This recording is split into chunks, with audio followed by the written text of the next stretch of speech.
Assalamualaikum warahmatullahi wabarakatuh. Perkenalkan, di sini saya Maya Ferdi Rahayu akan memaparkan materi kami yaitu konseling behavioral dan teori konseling realitas. Yang pertama yaitu pengertian teori konseling behavioral. Konseling behavioral adalah salah satu dari teori-teori konseling yang ada pada saat ini. Konseling behavioral merupakan bentuk adaptasi dari aliran psikologi behavioristik yang menekankan perhatiannya pada perilaku yang tampak. Pada hakikatnya, konseling merupakan sebuah upaya pemberian bantuan dari konselor kepada klien. Bantuan di sini dalam pengertian sebagai upaya membantu orang lain agar ia mampu tumbuh ke arah yang dipilihnya sendiri, mampu memecahkan masalah yang dihadapinya, dan mampu menghadapi krisis-krisis yang dialami dalam kehidupannya. Konseling adalah hubungan tatap muka yang bersifat rahasia, penuh dengan sikap penerimaan dan pemberian kesempatan dari konselor kepada klien. Konselor mempergunakan pengetahuannya dan keterampilannya untuk membantu klien dalam mengatasi masalah-masalahnya. Sedangkan pengertian behavioral atau behaviorisme adalah suatu pandangan teoritis yang beranggapan bahwa persoalan psikologis adalah tingkah laku, tanpa mengaitkan konsepsi-konsepsi mengenai kesadaran dan mentalitas. Jadi, konseling behavioral adalah sebuah proses konseling atau bantuan yang diberikan oleh konselor pada klien dengan menggunakan pendekatan-pendekatan tingkah laku atau behavioral dalam hal pemecahan masalah-masalah yang dihadapi serta dalam penentuan arah kehidupan yang ingin dicapai oleh klien. Yang selanjutnya yaitu sejarah konseling behavioral. Konseling berkembang pertama kali di Amerika yang dipelopori oleh Jesse B. David tahun 1898 yang bekerja sebagai konselor sekolah di Detroit.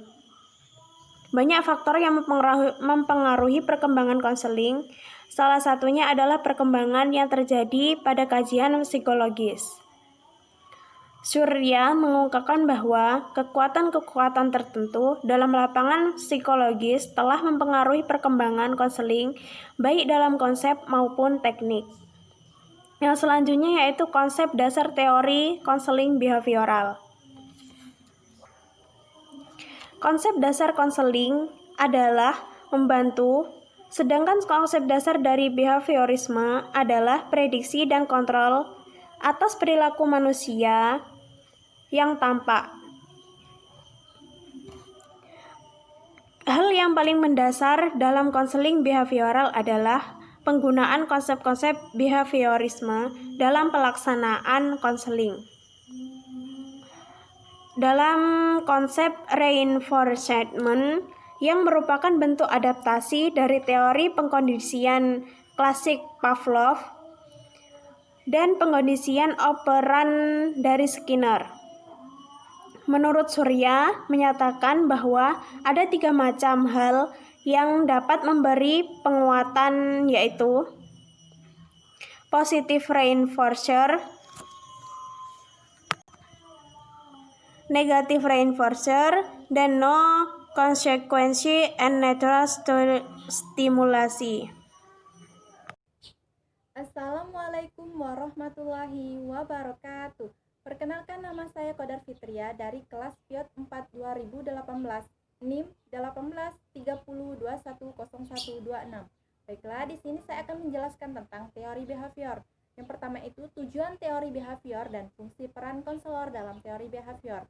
Baiklah, langsung saja. Yang pertama itu tujuan behavior. Tujuan-tujuan konseling dan psikoterapi menduduki suatu tempat yang amat penting dalam terapi tingkah laku. Klien menyeleksi tujuan-tujuan terapi yang secara spesifik ditentukan pada permulaan proses terapeutik. Penaksiran yang terus-menerus dilakukan sepanjang terapi untuk menentukan sejauh mana tujuan-tujuan terapeutik itu secara efektif dan tercapai. Tujuan umum terapi tingkah laku adalah menciptakan kondisi-kondisi baru bagi proses belajar. Dasar alasannya ialah bahwa segenap tingkah laku adalah dipelajari, termasuk tingkah laku yang meladaptif. Jika tingkah laku neurotik, maka ia bisa dihapus dari ingatan. Dan tingkah laku yang lebih efektif bisa diperoleh terapi tingkah laku yang pada hakikatnya terdiri atas proses penghapusan hasil belajar yang tidak adaptif dan pemberian pengalaman belajar yang di dalamnya respon-respon yang layak belum dipelajari. Yang selanjutnya yaitu fungsi dan peran konselor dalam teori behavior. Satu fungsi penting lainnya adalah peran terapi sebagai model bagi klien. Bandwara 1969 menunjukkan bahwa sebagai besar, proses belajar yang muncul melalui pengalaman langsung juga bisa diperoleh melalui pengamatan terhadap tingkah laku orang lain. Ia mengungkapkan bahwa salah satu proses fundamental yang memungkinkan klien bisa mempelajari tingkah laku baru adalah imitasi atau contoh sosial yang disajikan oleh terapis. Terapi sebagai pribadi menjadi model penting bagi klien karena klien sering memandang terapis sebagai orang yang patut diteladani. Klien meniru sikap-sikap, nilai-nilai, kepercayaan, dan tingkah laku terapis. Jadi, terapis harus menyadari peran penting yang dimainkannya dalam proses identifikasi. Bagi terapis, tidak menyadari kekuatan dirinya dalam mempengaruhi dan membentuk cara berpikir dan bertindak kliennya, berarti mengabaikan arti penting kepribadiannya sendiri dalam proses terapi. Baiklah, itu saja yang dapat saya sampaikan. Jika saya salah-salah kata, saya mohon maaf. Kepada Allah saya mohon ampun. Saya akhiri, wabillahi taufiq wa hidayah. Wassalamualaikum warahmatullahi wabarakatuh. Nah, di sini saya Syafwadia, saya akan menjelaskan tentang pengertian konseling realitas. Pengertian konseling realitas dicetuskan oleh William Glasser. Dia lahir pada tahun 1925. Dia menghabiskan masa kanak-kanaknya di Cleveland. William Glasser meninggalkan kota kelahiran setelah ia ke perguruan tinggi. Kemudian William Glasser menyebut atau mempublikasikan konseling realitas ini dalam buku yang pertama kali dia buat, berjudul Mental Health or the Mental Illness. Konsep ini diperluas dan diperbaiki disusun dengan penerbitan pada tahun 1965. Dan pada dasarnya, William Glasser menyebut konseling realitas ini adalah sebagai terapi realitas karena didasarkan pada usul asal dari William Glasser yang merupakan seseorang psikiater. Ia memakai nama teori ini dengan terapi realitas. Namun ketika banyak orang yang menganggap berbeda dalam hal konseling realitas dengan terapi realitas, tapi penyebutan dalam menimbulkan keduanya ini sangat sama, tidak ada yang berbeda. Dilihat dari berbagai sumber buku mengenai konseling realitas ini dan terapi realitas, baik dari konsep utama, tujuan, ciri-ciri, teknik, dan lain-lain. Konseling realitas ini merupakan suatu bentuk teknika konseling yang berorientasi pada tingkah laku sekarang dan konseling merupakan suatu proses rasional. Diarahkan untuk menumbuhkan tanggung jawab dari diri sendiri. Konseling realitas memandang konseling sebagai suatu proses dari rasional. Dalam proses tersebut, konselor harus menciptakan suasana yang sangat penuh pengertian dan serta sangat paling penting untuk menimbulkan klien bahwa mereka harus bertanggung jawab bagi dirinya sendiri. Kemudian, konsep utama menurut pandangan William Glasser dikemukakan pada sebagai berikut. Ada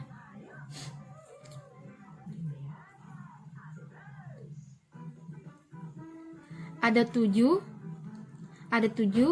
Yang pertama, manusia adalah makhluk rasional, dan yang kedua, manusia memiliki dorongan untuk belajar dan tumbuh. Yang ketiga, manusia memiliki kebutuhan dasar, dan keempat, manusia memerlukan hubungan dengan orang lain. Dan kemudian yang kelima, manusia mempunyai motivasi dasar untuk mendapatkan identitas yang sukses. Dan yang ketujuh, manusia selalu menilai tingkah laku sendiri. Dan dalam yang ke-8, dalam memenuhi kebutuhan manusia terkait dalam 3R. 3R tersebut ya responsibility, reality, dan ring. Kemudian tujuan konseling realitas. Secara umum, tujuan dari konseling realitas ini mempunyai identitas keberhasilan dari cara individu mampu memikul tanggung jawab, yaitu kemampuan yang mencapaikan kepuasan dalam kebutuhan dasar. Sikap adalah ketika individu telah mampu memuaskan kebutuhan dasarnya sendiri. Dan singkatnya adalah ketika individu telah memuaskan dengan kebutuhan dasar, maka ia akan bersama telah bertanggung jawab dengan dirinya sendiri. Konseling realitas ini mementingkan berat pada realitas individu secara rasional. Dalam kehidupan sehari-hari, konsep realitas bertujuan untuk menolong individu yang mampu mengurus diri dalam menentukan perilaku bentuk yang nyata.